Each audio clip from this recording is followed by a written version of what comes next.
Tak co máme dneska na práci? SCP-093CS. Kýtr. Slovenského původu. OK. Ale proč je to kýtr? Incident a... Dneska to bude zajímavý. Toto je začátek záznamu. Tento záznam je určen pouze pro autorizovaný personál nadace SCP.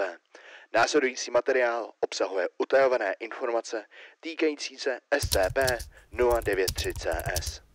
Třída objektu Kýtr. Speciální zadržovací procedury.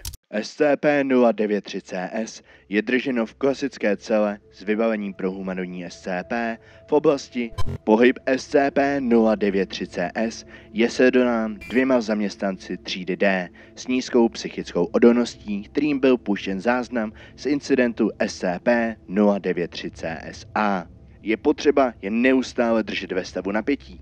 Proto jsou do komory pouštěny ze skrytých reproduktorů tiché nepříjemné zvuky, evokující pocit nebezpečí. Schopnosti objektu představují vážné nebezpečí pro pracovníky nadace se slabou psychikou.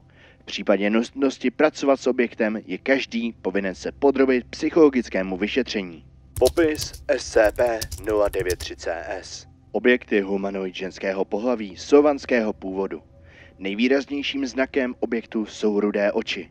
To je taky jediná věc, kterou si jsou oběti schopní jasně vybavit. Objekt projevuje své schopnosti velmi silnými halucinacemi, zasahujícími do několika smyslových oblastí, které pracují s nejhlubšími strachy a nejistotami, jež si subjekt nepřipouští a mnohdy se jich není ani vědom.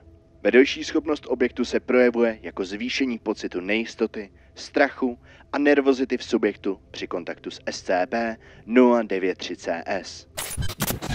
SCP-093CS byla přidělena třída Kýtr po incidentu ze dne 13.4.2000, kdy SCP-093CS opustilo svou celu a způsobilo chaos v téměř celé oblasti, než se samovolně vrátilo zpět do cely. Zpráva doktora Foxe.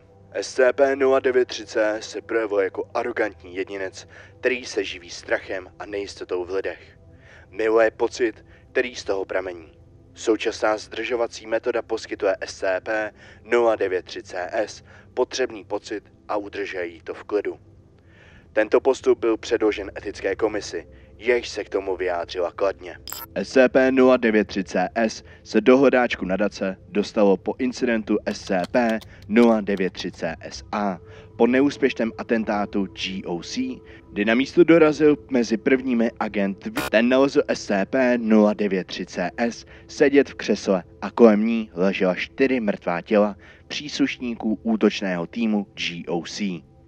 SCP-093CS s agentem za doprovodu mobilní úderné jednotky šlo dobrovolně bez jakékoliv známky odporu. Incident SCP-093CSA. Nadace získala záznam od agenta pracujícího v utajení uvnitř GOC.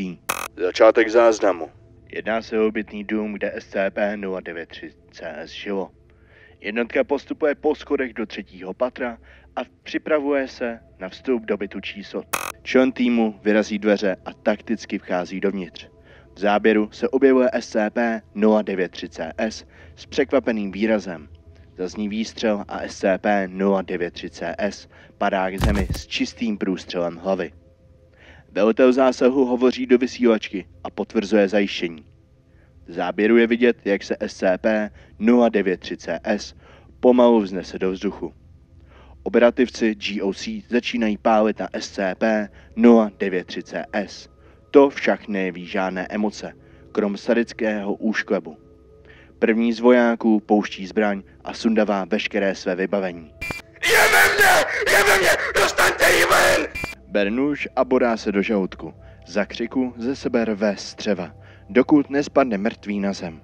Další voják se začne nekontrolovatelně smát a rozstřílí si svoji dolní polovinu těla. Třetí si vyrve hrtan holýma rukama a čtvrtý řve něco v nejasném jazyku, přičemž si vyškrábe oči, než hlavou pruce několikrát za sebou vrazí do zdi, až si ji rozbije.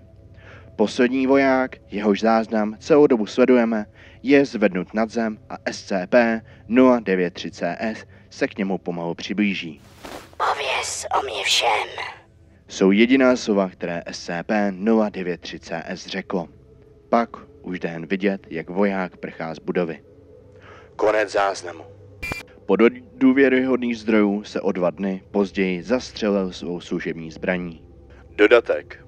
Je neskutečné, jak může GOC takhle způsobovat opakovaně problémy z relativně latentního ohýbače reality udělali Banshee, která se živí utrpením jiných.